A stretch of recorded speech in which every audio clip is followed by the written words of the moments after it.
I'm Bei, co-founder of Blackstone Consulting. So for those who first heard about us, let me do a brief introduction about ourselves. We are actually a Singapore-based consultancy firm that help businesses to scale in Southeast Asia. So thank you for joining us today.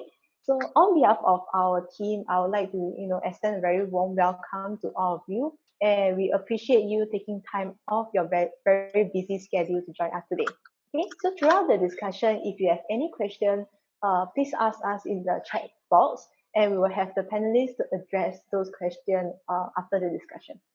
Okay, so today we have invited a very interesting group of panelists who come from multiple countries, various verticals such as gaming, marketing, capital markets, Internet of Things, to share with us how businesses anticipate and respond to the recent coronavirus crisis that have affected many companies. So our objective today is to find out, how you as an entrepreneur can prepare for any possible upcoming after effect for this crisis.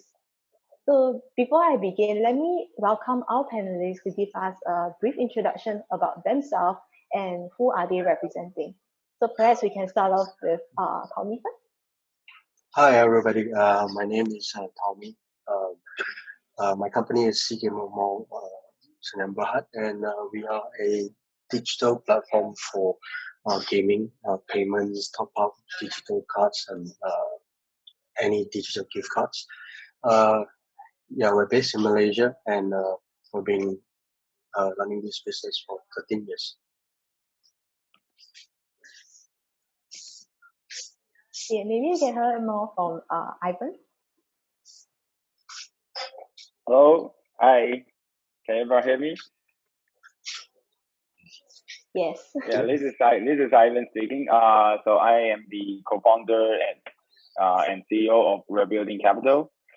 So Rebuilding Capital we are an early stage investment firm focused on those emerging technologies such as blockchain, 5G, and a little bit about IoT. So we're based in Taiwan and China. So we just set up like 2 funds in China this year because China is promoting blockchain technology and it's official.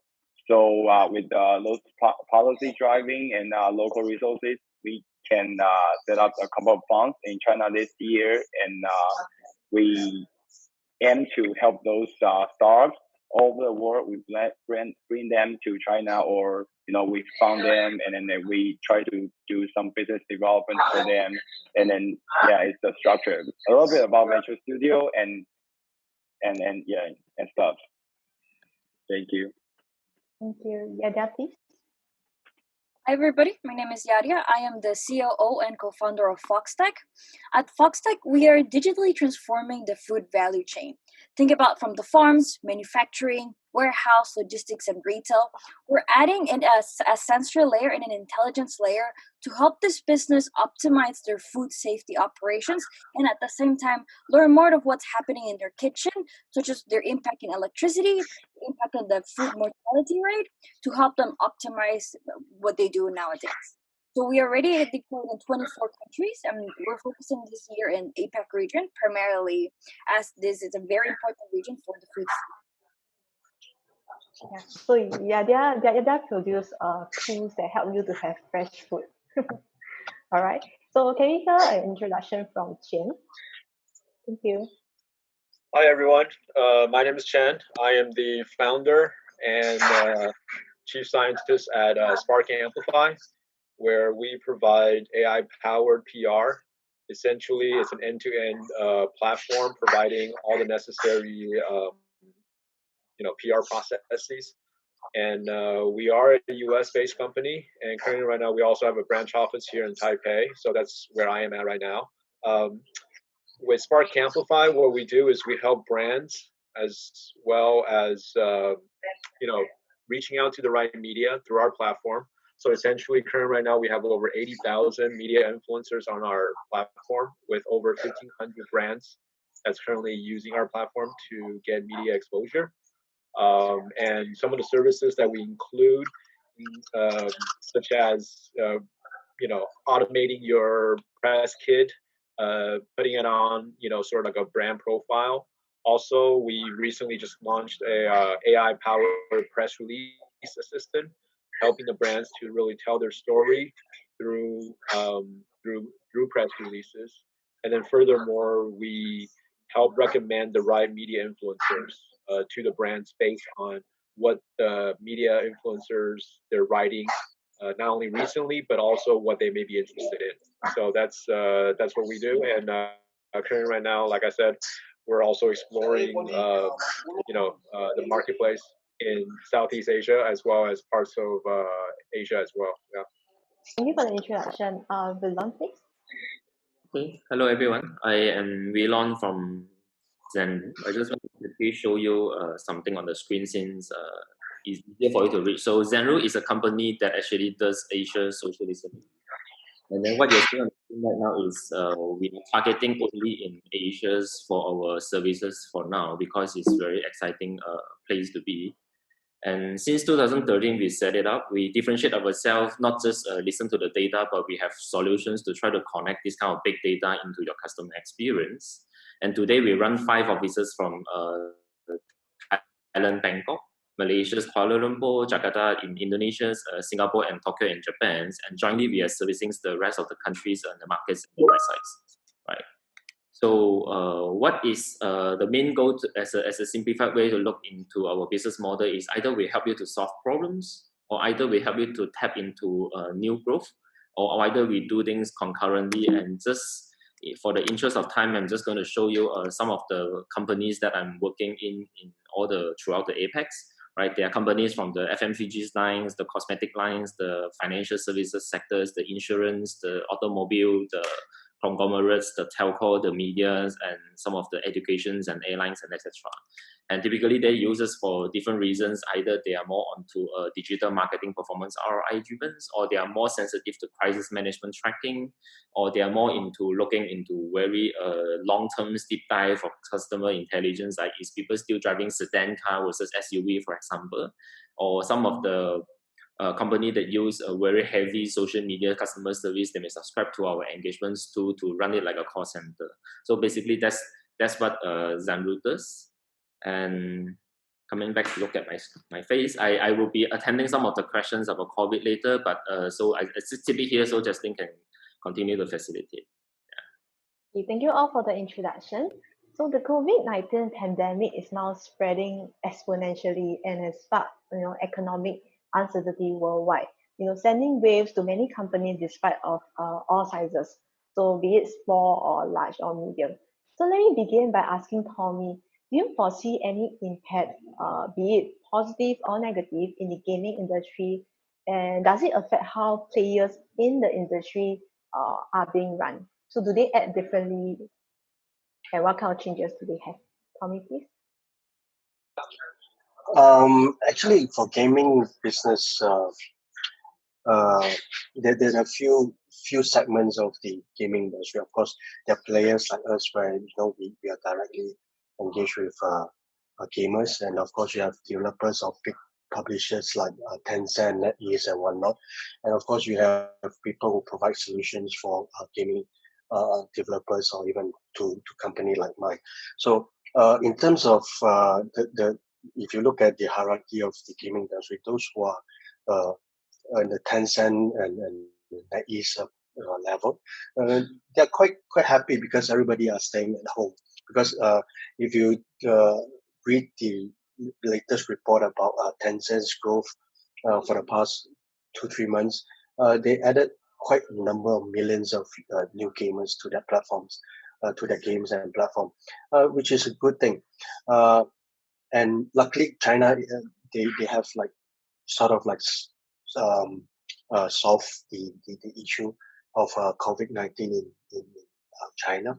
So there's a good thing about it. Then of course there's negative things where if this COVID-19 prolongs, where you start to see companies closing down, people losing job, then of course that these people among the gamers would not be playing games. They'll be worried about their life and whatnot. In terms of my business currently is still not affected. It's still quite stable and still growing, frankly speaking. And in terms of other businesses, like for example, Malaysia just announced, the movement control order.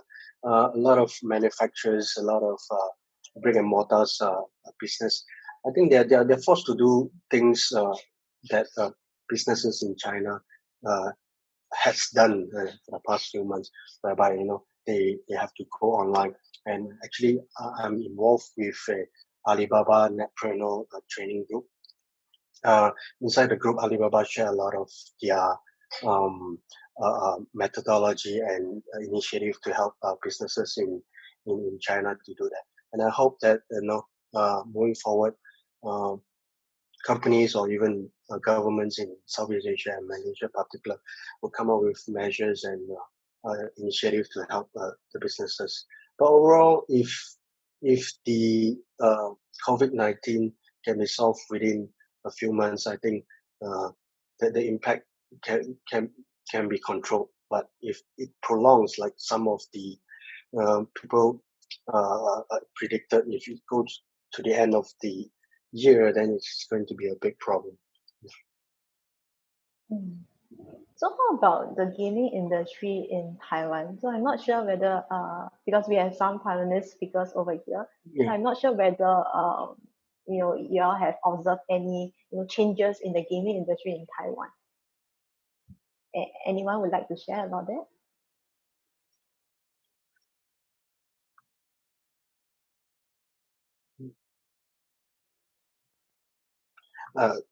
Well, I think No? yeah. Well, I think in the Taiwan industry, I think the gaming, I think it's probably very similar to the other APAC areas, right? Because just a while back, I mean, the schools were shut down for a bit as well, right? So for the the students and everything, and also I think, and especially nowadays, I think a lot of the businesses, some of the businesses here in Taiwan, especially in the travel industry as well as the sort of the food and catering industry, they've been a little slow. So I mean, when people are at home, they need to find other entertainments, right? And gaming is definitely one of the top form of entertainment at home. So I would definitely think that with this pandemic, I guess here in Taiwan, I think it's it would act very similar to like the other parts of Asia as well, where there might there should be an uptick in the consumption of games. But however, at the same time, I think Tommy was sharing as well, right? This to many people may be sort of just a vacation, but if this vacation gets too long, then it starts to sort of impact their pockets. Then it might actually have some negative effect on gaming. So it really depends on how this this whole ordeal or how this whole situation pan out and how long it actually affects. So yeah. Okay, thank you for sharing. So they always say when the China sneezes, right, the world will catch a cold. So we might not witness it now, but a global recession is certain to be sparked by China's deep downturn. So I will understand that just now you mentioned that you have some business engagement with the Chinese, and also with the fact that China actually commands 16.3% of the world's GDP. So what are the impact are you seeing in the capital market? Okay. So what I was surprised is the capital market is actually, they feel positive about the situation. Probably because they compare this situation to SARS 2003. So when back in 2003 when SARS impact all the economics in Southeast Asia and also China a lot, the capital market, the stock market actually goes down for a while, but it bounced back and even like it went higher than before. So I think that's one of the reasons those capitalists and then those institutions, they are still like positive toward the market. And let me share a little bit about some statistics. So let's say so China in China they want to increase the GDP by 6% in 2020. But like it's global recession right now, and then the situation is worse than you can imagine. So if the economy like is bad like this, say the first season and the second season, so the second half of the year of 2020, if they are still reaching 60%, 6%. So they are gonna spend a lot of like government fund, a lot of resources to try to reach the goal, but it has some long term impacts. For example, debt. So because the debt is never go away. But when you try to achieve 6% in this year, that means like you have some debt issues, you have other problems you got fixed later, like in the future. So that's what happens right now. Thank you. Thank you for sharing. So, Willem, we know that Zenro expertise is in the social media listening. So, have you or your colleague tried gathering any insights on the COVID-19 situation, particularly on the impact on like businesses? So, what have you observed? Willem, please. Yeah, of course. Let's look into my screen for a bit for everyone. So I will take it more slowly because it's a data subject. So if I run too fast, you will miss it out, and then the recording may not help a lot. So what you're seeing now is COVID-19.zenro.com. It's basically a special dashboarding experience that we try to aggregate the data from all the validated source to try to show that kind of spreading momentum around the world. All the white dots that you are seeing is confirmed cases, and if they have a red dot inside that is expanding, that shows that, like for example, Italy has a very high relative death rate versus the confirmed rate, and this is how we visualize the data in a global scale. And what we are very worried today is three parts. Right, Europe is enough to speak, is already spreading everywhere like a pandemic, but what we are very fearful is the United States, right? The world has already taken a big economy pause because of China is slowing down manufacturing and all these things. But what if during these sensitive election periods and US is the next, right, after Europe? So, and of course, when they come back to much closer to where we are here now, we are seeing a few countries, for example, like Indonesia, that it is very strange that you have 100 cases, but you already have 5 pronounced deaths. To us, that shows like a inconsistent tracking of whether you really have that kind of testing methodologies to try to validate the number of confirmed cases. And the leading to death is something that we find is inconsistent around other patterns in other areas. So we are watching over Indonesia, we are watching over Philippines. These are very strange places, very near to where we operate as economy. And when Ivan was talking about the worst, especially the capital market seems to be more optimistic this time versus SARS, I was joy because when we are tracking on the industrial basis that I'm showing right now here, we are seeing substitutes behavior. For example, back in 2003, right, if you cannot touch cash, and you refrain yourself from going to the bank's branch to do physical transactions on checks and cash deposits, right? What else can you try to do? But today, we have e-wallets, right? We have cashless payment. We have a digital banking experience. So in a way, on terms of banking experience, we no longer need to have only one option to go down to the crowd, right? When they come to shopping malls, we have a lot of e-commerce matured over the last 10 years versus 2003 as well. People just buy online and wait for delivery.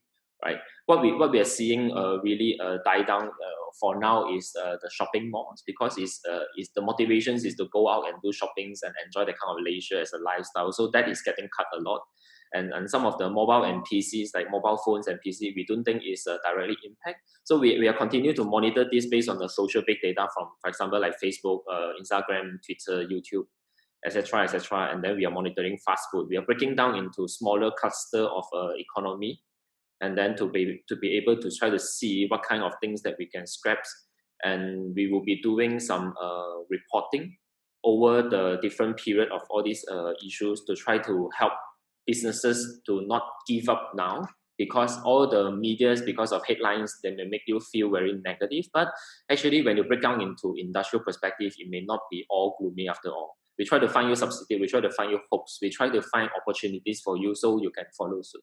And to me, to flip the whole cast over, it takes everyone's effort to try to do this, right? The last thing that I want to share is basically the search engine that I built, which is on zenru.com. And basically, you can go in and see all the related topic or messages, or even look into a map of how the conversations are actually spreading, right? Especially how people are actually talking about COVID in various countries. And this you're actually following a Malaysia conversations of how people are scattering around the conversations of this virus topic, right? It may not be telling you that this actually it is, but actually it is just someone who talk about, like, for example, this events organizer is talking about discussions at office, right? How are they going to change their business model and rethink how they run the business? And I think this is very relevant things that we see online. And fortunately, because of this kind of software, we are able to quickly look into visibility that we never see before on how to compare into subjects, right? And trends and etc. and look into what matters and not. So this is where we help a lot of clients that have flashed to you just now on how to mitigate this kind of risk of falling into a negative thinking that you want to scale down or you want to close down, but actually there may be a third way out. So that's the message that I want to send to everyone on the line right now. Thanks, Jaslyn. That's very interesting. So Bulong just now mentioned about F&B. I think this is probably the top concern of everyone, right?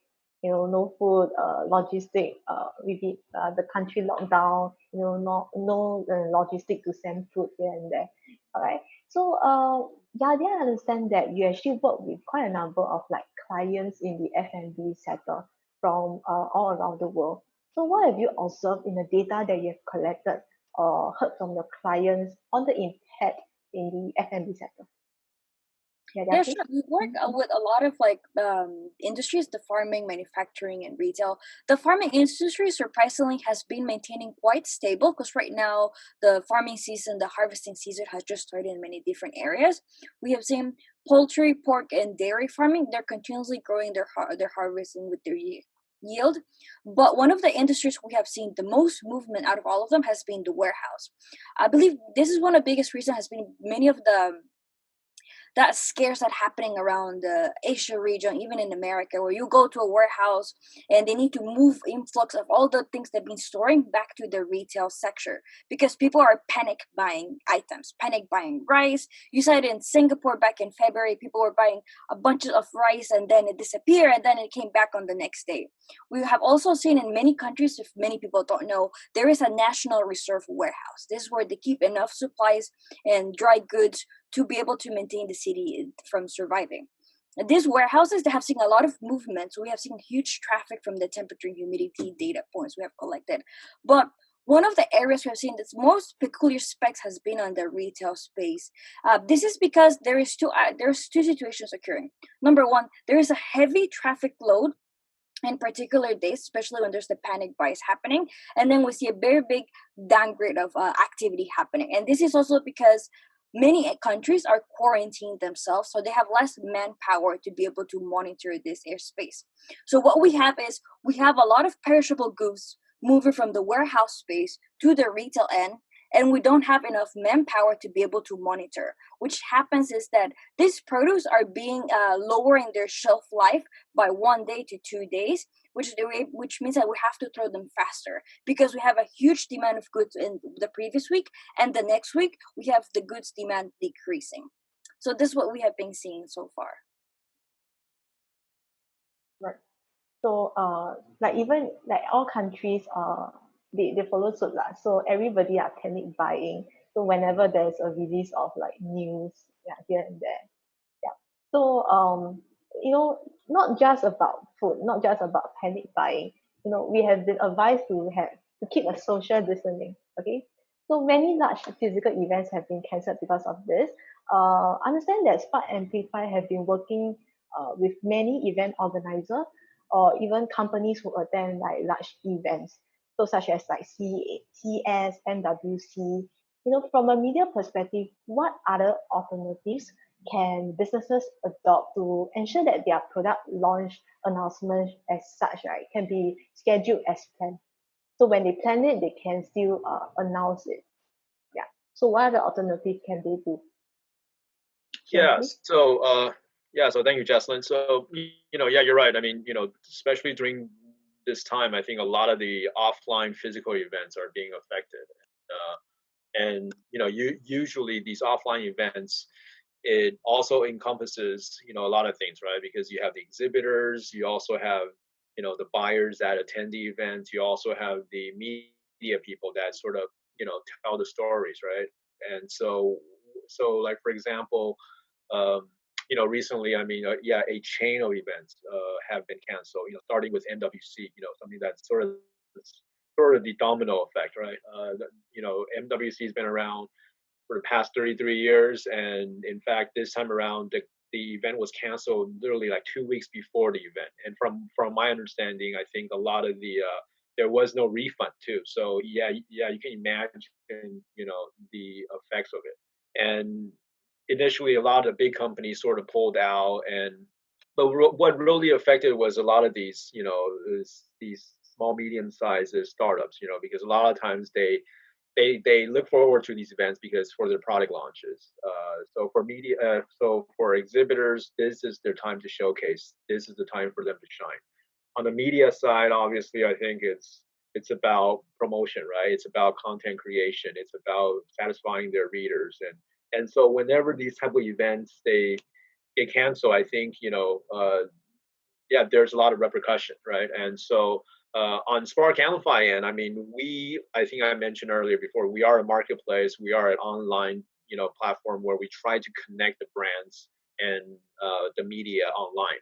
So our business model from day one, which I founded a company 3 years ago, we were trying to get a lot of these offline physical activities online because we know, like the physical stuff. I think there's always limitations aside from this pandemic, yeah, even before that, I mean, sometimes the media people they can't be at many places at once, right? And so and then also at the same time, a lot of these events, not everyone or not all the media can be at that one location. So so for example, I mean, yeah, let me just share with you guys what we did. I mean, at Spark Amplified, especially with this slew of events are being canceled for MWC, what we did was we did an on-demand press conference, essentially allowing the show must go on, right? Yeah, even though the physical show was canceled, we tried to sort of bring that type of flavor on the internet, allowing a lot of these, especially these small, medium-sized businesses or startups that was really looking forward to this event, potentially for media coverage, to still be able to do this. And so on the flip side, I think on the media side of it, obviously, they're in it for the stories, right? By having an event canceled, they can't write stories anymore about, the latest technologies on the mobile and so forth. So what we did was we basically put together this conference and allowing the media folks to still be able to look at some of the top technologies from some of the top companies, and also at the same time allowing the companies themselves to still exhibit their showcase. And so when you look at, let's say for example, Xpeer, when you look at their profile, basically what we do is we try to take them, uh, once if a media is interested in this company, then and they get to look at their profile. But this profile essentially is like their virtual display, virtual exhibition. It tells the media what they're doing, where they're located, what they're doing in terms of their upcoming plans, even some quotes from some of the founders. So if the media are really interested in a story, if they want to write about it, they can pick up the quotes from here. Even a founder story in terms of why did work on this. As we know, a lot of times media are interested in the story itself, potentially not so much on the technology, but the story behind the story, right? And also in terms of some of the key product features and so forth. So as you can see at Spark Amplify, what we try to do is essentially take that same experience, hopefully, to on a virtual level, but more so allowing the media folks to still be able to find the stories that they were planning to write anyway if the event was to to be held. But now that it's canceled, but they can still be able to find some of these key stories that they can bring back and also share with their readers. And so, getting back to Jesselyn, your question, I mean, with this, coronavirus, I think it is about, the digital transformation, right? What worked in the past, potentially it worked before, but now it's a good, it's a good timing for, for all businesses, small or big, to really rethink about potentially, uh, transforming their digital marketing process, online, or maybe even thinking about those type of strategies. Okay. So maybe not just the strategy online. So in your opinion, what is the tipping point where businesses should change the whole business model? So what are the signs that they should look out for, or the characteristic of the business itself? What do you think, Jim? Well, I think just on our end, I mean, recently we've been pretty inundated with requests. I mean, because a lot of our customers, they're coming back to us to to really rethink about that strategy, right? In the past, I mean, what worked, it worked, right? The events, the shows go on, and they do what they do. They bring the their product to the events, and they showcase it the traditional way. But now, for the next 6 months, I presume there are probably not going to be any big events available, right? But business needs to go on. They still need to be able to do their business development. They still need to be able to do lead prospecting. They still need to be able to, explore new markets. So I think essentially, I mean, this is a market force at play, right? Business need to survive, and they need to figure out ways to be able to continue on doing what they were doing before, but in a different way. And so for us, I think, we're also, learning as we go. Like, for example, what we're doing right here with webinars is another thing. Okay, a lot of the events that we currently were seeing before, some of our customers are actually putting it on web now, on webinars. I have a customer out in the Bay Area that that they were thinking of doing a product launch event physically, but it's not possible anymore. So they're doing it online. And so I think it's I think where we are right now, we're eventually going to happen anyway. But because of this coronavirus, it really accelerated the process. And I think okay, if we are optimistic and we look at it positively, I think this may be an opportunity rather than a yeah. Yeah, I agree with you. That's a very good opportunity. I mean, there are many opportunities that people can, leverage on at this stage. Yeah. So maybe you can hear from the rest. What do you think is the tipping point whereby businesses will have to change their business model and the way that they engage with their clients? So, anybody would like to answer the question? Okay, I can share a little bit thoughts here. So I think those business owners, especially those retailers and F&B industry, also traveling agencies or travel industry. So you need to change your business model right now. Like you have to respond really quick because, for example, retail. So no one, everyone is at home, right? No one's going to shop and then going to restaurant. So maybe you're gonna improve your online marketing, your online sales. That's one thing.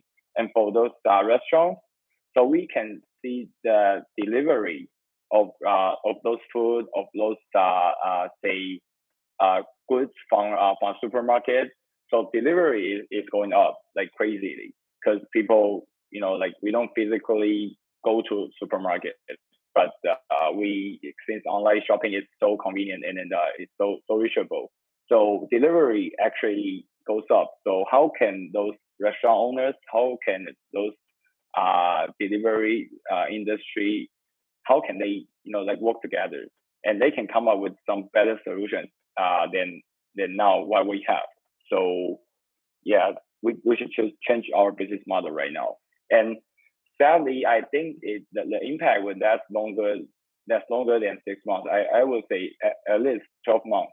So after 12 months, those new habits, those new business models will be created.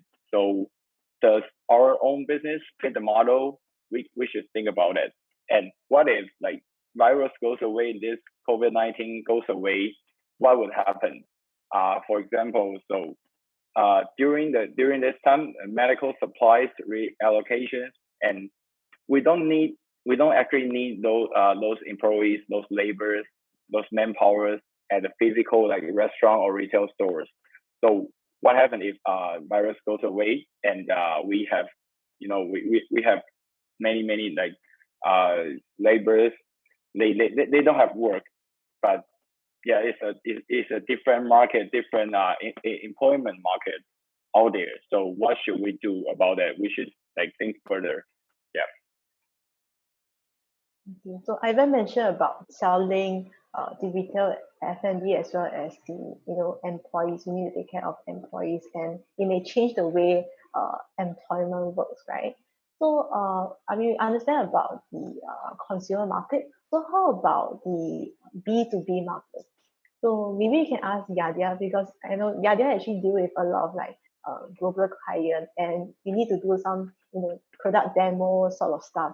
So probably the deal cannot happen without meeting the client or the potential client face to face. So how do you deal with it? And what other measures that you have put in place to deal with such issues? Yeah, sure. For us, we deal with a lot of very traditional businesses, which they love to have that face-to-face connection, grab a coffee with them to get to know them most. But as we started to scale up and grow more into having customers from Thailand, from Singapore, Malaysia, we realized very early from the beginning of the company that being able to work remotely and do the virtual connection with people and having an SOP set up to be able to establish this allow us to give us a very competitive advantage, that even though we're in Taiwan, we still have meetings with people in Japan this morning. We had customers in Singapore today. Tomorrow we're having customers with Thailand, having another follow-up meeting. We believe that you don't have to limit yourself to flying to a country with them. Of course, we do it. We love to do it. We love to meet in person, make sure this person is real. But you also can use different types of tools to show that the person. One of the things we have is that a lot of the customers we work with, they're shifting how their manpower is being used. When times are good, they can pay to somebody to be able to monitor the temperature, humidity. But times right now, when you have to quarantine people, you can't have people going to warehouse just to be checking that the food safety is there. You want to be able to check your phone and see what's happening and ensure that, hey, today the block bank is fine. All the rice bags that we're going to ship to the supermarket say okay. And that's one of the competitive advantage that also allows us to sell our solution, telling us you're able to connect with us through the phone. We're a phone call away. And that's how you want to be able to take care of your product. Be it no matter where you are, you're able to have total control of your solution. Thank you for sharing, Yadia. So, Villain or Tommy, do you have anything to add on to this question? So, what is the tipping point whereby businesses will need to change their business model? Now that we know that yesterday Malaysia authority actually made an announcement that they will restrict movement, not letting any tourists going into Malaysia, as well as not letting any Malaysian coming out. So what do you think? Yeah. So coming back to the questions on what and when is the tipping point, right? So to me, it's just two golden rules. The first rule is when your profit growth is stagnant, right? That means something that you already done is already reaching the ceiling, and that's one tipping point that you want to reconsider a business model, right? Second is when your business has a consecutive decline in terms of your revenue and business activities, right? And what is happening exactly right now is because of the coronavirus is making things really hard and breaking down the whole value chains of economy. That's why your business decline faster and you think this is a tipping point. Actually, it may not be that true. And then the answer has been talking more than 5 years, which is the digital transformations, right? For example, what we are doing right now that most of the people you see on the screen right now, they are in different cities, different countries, but they are talking real time, right? This video conferencing technology has already been existed since I think MSN last time, right? And today I believe a lot of SME boss, they were finally picking up their WhatsApp video call, or they will use a Line video call or WeChat video call and start to talk to their staff because he no longer can see the staff or scold the staff online, right? Things don't change, but how you adopt to digital is going to how you change your business model. And then including customers, like last time you may want to, let's do a lunch first or a dinner first, shake hands, eat food before you talk about business. Right now, maybe you don't need, right? Send me a brief, send me an emails, and then let's go straight to the point on making a business deal. Right? Then you spend more time with your families. So what we try to tell you is my answer is really on the digital transformation, making use of your mobile phones, making use of your laptops, downloading software, learning how to spend or don't even spend. There are so many free apps out there that you can use. And then start to look into how you can streamline business processes to cut down physical activities. And you will realize that there's a lot of time saving that will make up to it that you may be putting on other places. So this is on a business comm side. And then when it comes down to business results, most probably that today even as a contract, you have e-contract software that you can sign online and endorse. You don't even have to courier and sign back and all these time-consuming and cost-consuming things. And when it comes to if your business is really, really physical, maybe this is why Yadia is talking about if there's a hardware-driven technology that can substitute, it's time to consider buying them. Right, but if you are a traditional F&B, then you may really need to think about food delivery solutions, right? Build your brand names, make sure that everyone order the food around 5 km around your shops, and then you become a central kitchens, right? You may realize that in Malaysia, what we see is a very small shops that used to handle maybe 100 customers a day, but they serve very good food. And because when the digital transform and move into online delivery and build reputations and reviews, suddenly they have 1,000 orders a day. And this is not about whether it's a coronavirus or not. It's about how you think about your tipping point of your stagnant growth, or it is your declining business activities. It's go back to the 1 and 2 scenario. But just because of the virus is happening so drastically, so catch everyone off guard. So you have to push to think about it right now. But actually, the thinking process is already there. So my conclusion is at the end of this funnel, whether it's like what Tommy said, a few months, or it's going to be a few years, I think the way that consumer behave is going to shape totally. Probably co-working office space, right? Or big, nice office is no longer a necessity, right? And employer motivation is also going to be changing, and people are more comfortable to deal with. I'm online anytime, but I'm also doing my own thing anytime. So this is all. If anyone on the line, you are the boss, then you need to be comfortable to accept this kind of change. That's what my thought is.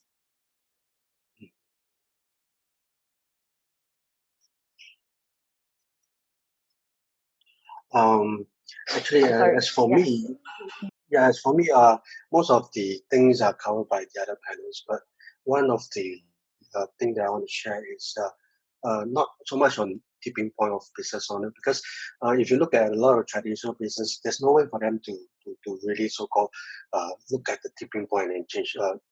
Companies like manufacturing, companies like construction, which I have a lot of friends in, or even these renovation and whatnot.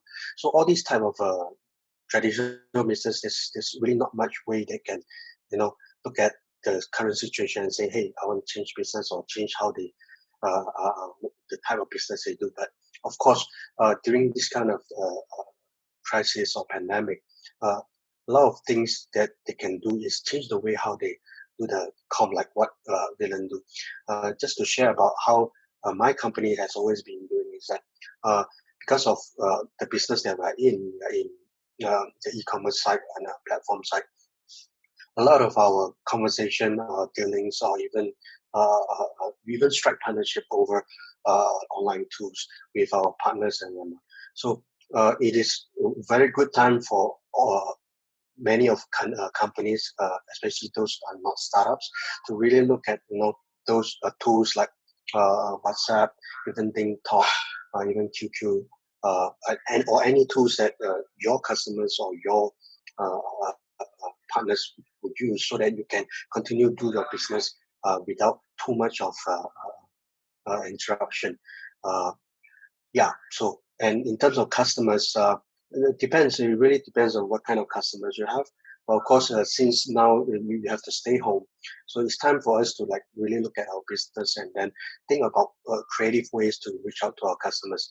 I believe a lot of you have a lot of database of our customers. Beside Facebook, beside so all these social media, actually it's a very good time when you to look at customers. If you have their address, try to send them some letters, some cards that you can print out at home or something like that. And then just send to them and then say, hey, we are still around, although it's in the crisis now, so that the customer can still remember you. Maybe a digital one would be better nowadays, right? I mean, in terms of Malaysia, I don't know other countries, but our delivery and transportation still allowed to work. So, I mean, you will still see DHL people come and collect things because, like e-commerce now, I mean, a lot of people will definitely start to order things online.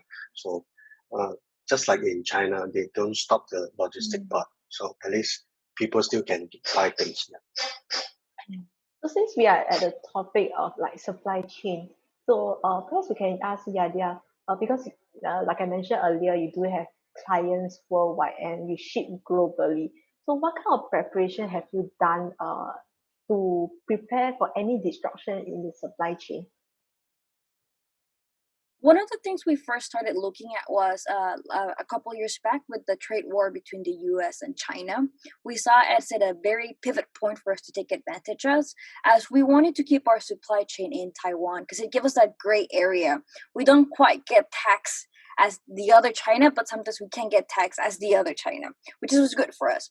Another thing, by having our supply chain in Taiwan, it allows us to have total control and be able to, if anything happens, be able to go to the factory. And the third factor for us, it was by having it in Taiwan, we're able to reduce our carbon footprint. And we have many of our customers who buy us because they want to have a more sustainable solution to use in their operations.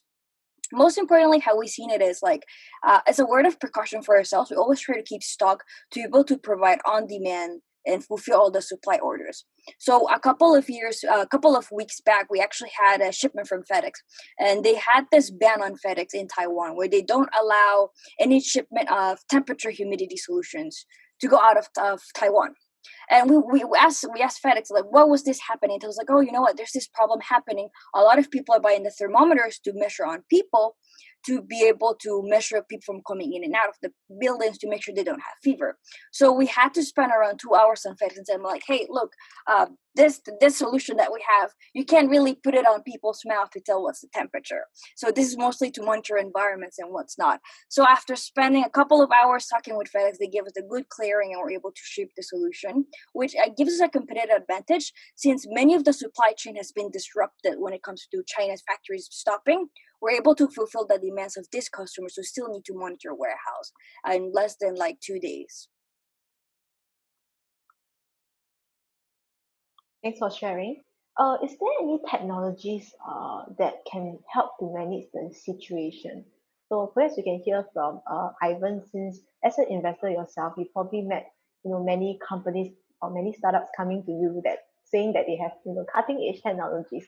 So do you identify anything that are interesting and good to actually deal with this kind of crisis? So Ivan, Okay. blockchain, yeah. Yeah, since we are deeply in blockchain industry, so I think that blockchain technology and also like distributed ledger technology can help the situation. For example, donation. So donation is all about transparency, right? So those donation goes where, like how can we check the donations? So by blockchain technology, we can enhance this kind of function, and then we can know where exactly donation goes. All right, that's one thing. Also, the insurance claim, because of distributed ledger technology, so we can enhance the function, like help people to claim the insurance and to get the funding, get the donations. Also, during the crisis, during the COVID-19 virus, we can use blockchain technology to track those outbreak data, right? So just like that violent shows, they have a track the data from many validators from all over the world, so they can have a sort of a near real-time results about the outbreak. So that helps the government, the bureau, or the enterprises, companies to manage the situation. And the last but not the least, I want to address those medical materials such as masks, sanitizers, and thermometers. So this kind of medical materials they're very popular right now, and many people, they couldn't find it, especially in China or now in America. So according to National Development and Reform Commission, which is China's top economic planning commission, so the daily production of masks is around 15 million per day, but the demand is around like 60 million, 60. So that's a gap. So this gap, some people use this gap, so they make some counterfeit production of masks. So the issue of fake product of those counterfeit products shows. So also the DLT, blockchain technology, it's awesome on tracking the data, right? And also tracking those. We can do any kind of sourcing, like food sourcing, like data sourcing, or medical stuff sourcing. So I think blockchain can help with that, with some really solid IoT devices, which Yadia knows the best. Yeah. Thank you. So we heard what the investors say. These are the few industries probably booming right now, or even after the whole crisis, right? Okay. Thank you for sharing. So the next question is, we know that we have, uncertainty usually create a lot of significant fluctuation in the foreign currency. So Tommy, because you are running a global e-commerce platform, right? So fluctuation can actually greatly affect your bottom line, the bottom line of the company. So what are the measures Seagamer Mall have put in place to minimize such losses? And what advice would you give to small business owners out there who are dealing with forex losses? Okay, we've been, managing our foreign currencies for quite many years. Just for your information, my platform might support 35 currency overall. So actually, I wanted to add more, but my finance just too many things to handle. But in terms of foreign currency, there are a few ways that you can do it. But of course, I wouldn't say it is the best way. So one of the things that we do is, of course, we use a lot of payment gateways all over the world. So of course, the first thing you have to do is that you find a payment gateway who can be a long-term partner where you can get a good conversion rate, like for example, 1% or below. Because a lot of payment gateway out there, they make a lot of money. They don't make a lot of money from your transaction, speaking. They make a lot of money from the foreign exchange that they impose on your transactions. So find one that is can give you good exchange rate. So another thing that we do is that if when as your business grow, we always try to find products from different countries that we can buy and sell. Because of our product nature, everything is digital, so it's slightly easier than physical products. So in terms of digital products, as long as I can find a supplier or directly with game publishers, no matter which country they are, we would always try to buy from them directly using their local currency instead of so-called international currency of USD, for example. So once we identify a market, we try to develop the market, get revenue from the market, and then try to find products that that we can sell outside of that market. Which surprisingly in the past we didn't know, but we found out that, for example, in Vietnam, if you were to go through local bank to remit out your money to whatever you are. You have to pay the 12% real tax.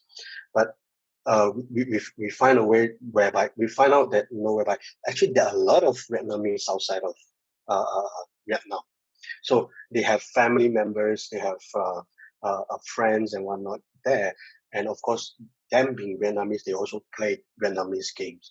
So they might, a lot of them are born in America, for example. They might not have local Vietnamese payment method. So one of the ways they can buy is from merchant like us. So we are able to find products and things like that outside of Vietnam, there's a market for it. So from there, we don't really remit the money out of the country, but instead we circulate it back in the country and then save on whatever taxes or even transaction costs or foreign exchange loss.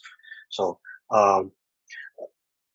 the next way, of course, is to look at where are you sourcing from your supplies, and where are your products actually sell to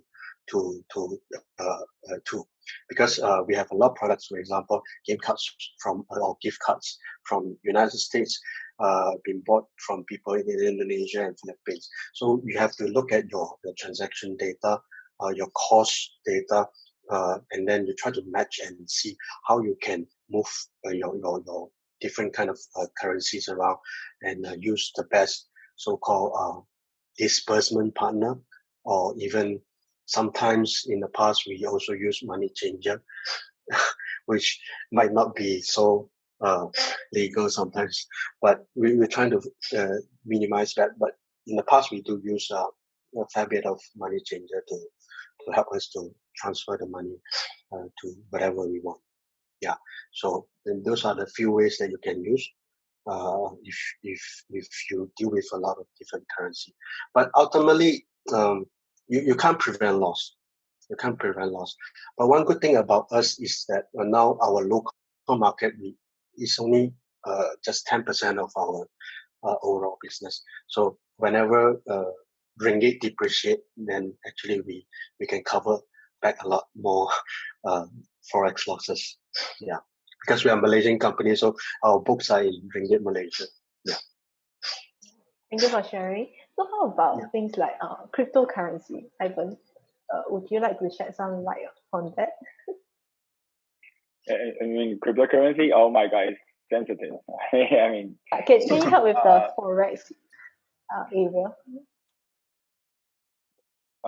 Yeah. So, but echo to Tommy. So we might need very high liquid global currency. Maybe not US dollars, maybe not RMB, but it's like it's fair. It has high liquidity, and then it's easy to do peer-to-peer transactions. So that's cryptocurrency, right? Like, for example, Bitcoin, right? And so the government of China, and also I believe many countries in the world, they try to issue their own digital currency, right? So they have many different purposes. So for example, China, they want to issue DCEP, digital RMB. So they want to replace USD for in some regions, in some countries, for example, to make those deals of crude oil or those consumer markets. So we don't know how exactly they're thinking, but yeah, we can sense that that's coming. And besides cryptocurrency, we have lots of different advantages, such as anonymous.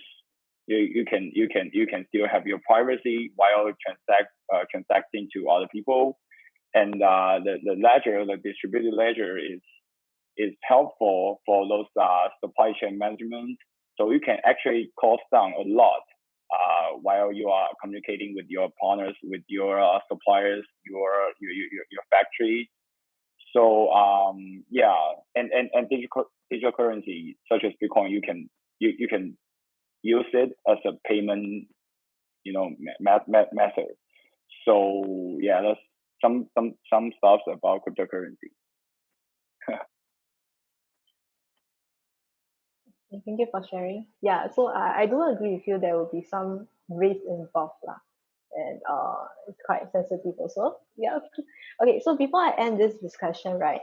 Let me ask one last question to the panelists over here. So, what would you advise businesses not to do during this period of crisis? Like what not to do? Maybe we can start off with Tian. Well, what not to do, not to overreact. I think it's human nature, right? Tendency to when you're not in your comfort zone, then you start looking for solutions, here and there and there and there. So it's usually, panic is usually detrimental. I think, especially during this time period, and so I think not to overact, but also at the same time, I think decisions need to be made. I think because by not making decisions, essentially you're just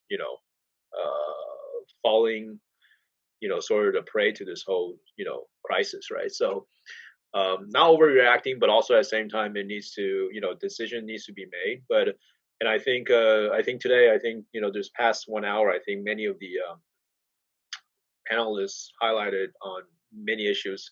But I think not to overreact, and definitely listen to your customers too. I think because they're in the same situation, right? So if you're able to help them during this crisis,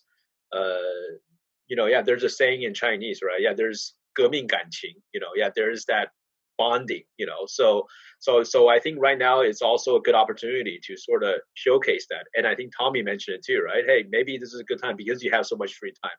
Maybe write a thank you letter, or things of that nature. I think customers right now, they're very much in the same situation as you. So if you could show that love, and also try to help them out, and vice versa, I think this may be a relationship that's longer than you expect, to be honest. So I think that's sort of my takeaway. Yeah.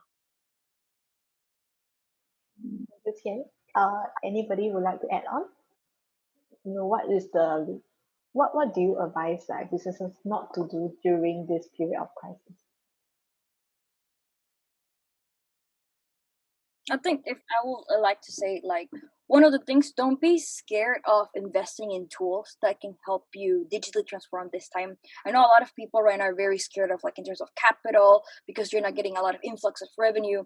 But if you're able to invest in tools that help you to be able to keep operating even with low manpower hours, it's a very good investment that's going to pay off in the long run. It doesn't matter if it's just for like the short term of the coronavirus, but just what's going to be happening in the next quarter 3, quarter 4, because we still don't know how long this is going to be able to keep going on. Thank you. Not to be afraid of spending money on essential tools. Yeah. Tommy, of course.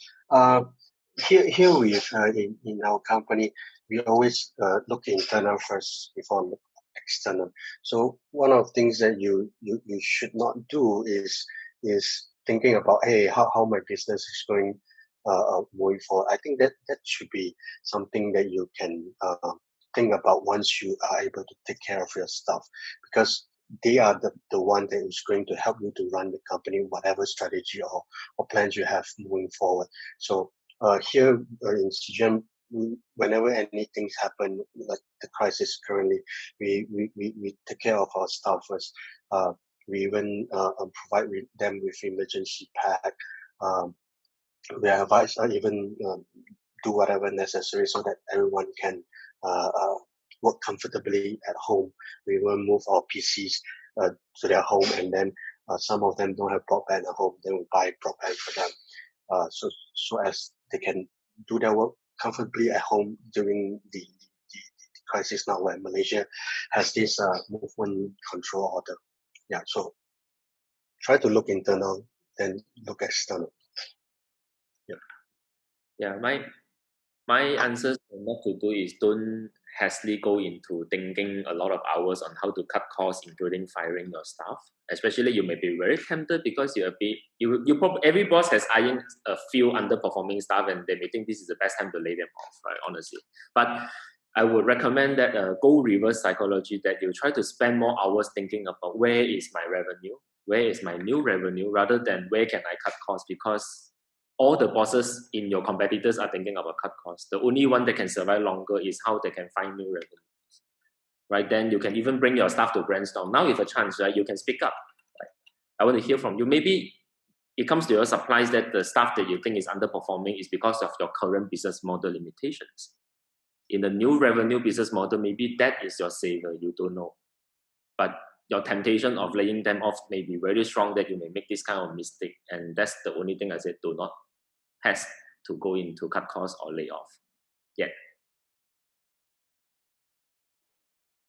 Thank you. Right, So human, I'm definitely accept. Yeah, Ivan, please. Yeah. So what not to do during this crisis?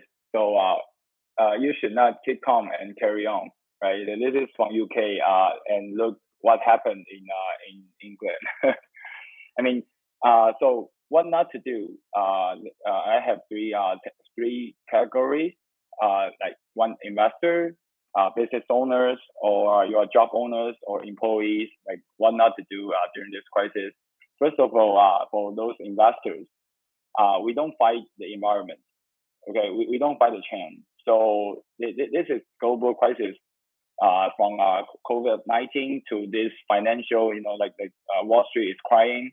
So, for example, like Titanic, the ship is sinking, and the water is so cold.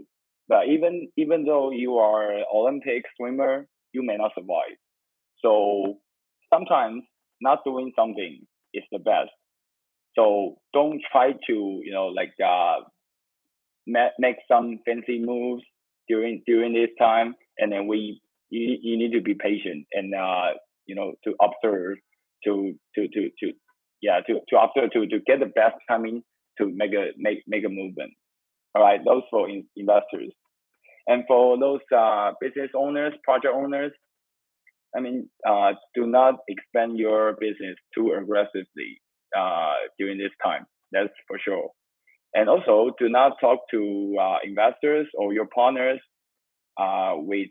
without any patience, because most of your investors or most of your business partners, they are suffering right now. So either they don't have they don't have money in their pocket right now, I mean cash, or they are facing some liquidity problems. So the asset wise, the money just go away. So they are sad right now. So when you talk to them, be patient. All right. And for those employees, if you have a job, congrats, you're very lucky. So first thing for you, do not go to office. Yeah, that's the first thing. And second, do not quit your job. It's bad. It's a bad situation right now. So do not quit your job. Do not also do not make some fancy moves like you think is good, is great, and you want to do something. Not now, not during this crisis. All right. Also, do not make unnecessary expenses like traveling around, and also not necessary investments. So during this time, we need to there's a famous saying we have, like cash is the king. So not doing something for now, I think is the best for for all the business owners and investors and also employees.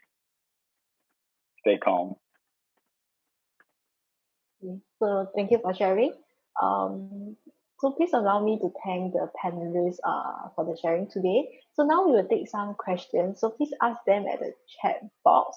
Currently we do have like a few questions. Maybe we can start off with first. Arnold Raj actually asked, when we recover from this COVID-19 lockdown, is the excess capital ready for investment going to be available?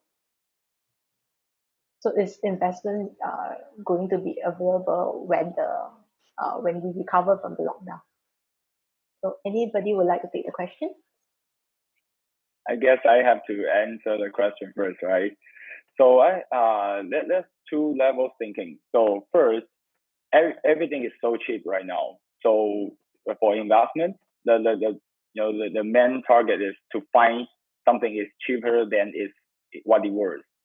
So it's actually a good timing to observe to like pick like what's good out there in the market. But meanwhile, we don't how do we say that? We don't buy something still dipping, right? The stock market, the secondary market is so bad right now. So everything is dipping and it could be worse. So we don't try to, buy some stock for now. I won't say for now, but maybe like 2 months later, I don't know. But investment per se is not a very good timing to make some move. Yeah. Thank you. Thank you. Anybody else would like to add on to the question? Nicholas, I think you have some questions that would you like to share at the chat box? So Nicholas mentioned something like he would like to build on what was said about supporting clients at this time, right? So that's something that was a topic that I sort of raised. So for us, I think, yeah, you're right. I mean, right now it's a lot about listening. So for us, we do entertain some of the requests, and a lot of our customers, they're having questions too. Like for example, they're frustrated that their events are canceled, right? And then because potentially their boss is asking them, for example, we have a customer that was supposed to be going to be at MWC, and they invested a huge amount of money because they bought a big booth this time. Now their boss comes and says, okay, so what are we doing? I mean, because they're obviously not refunding their money, right? So things of that nature. I think a lot of your customers, they're faced with the same type of issues during this time. And so what we do, obviously, we're sort of like a soundboard, allowing them to sort of tell us what's their current situation, and then also at the same time we work with them on potentially not being able to fully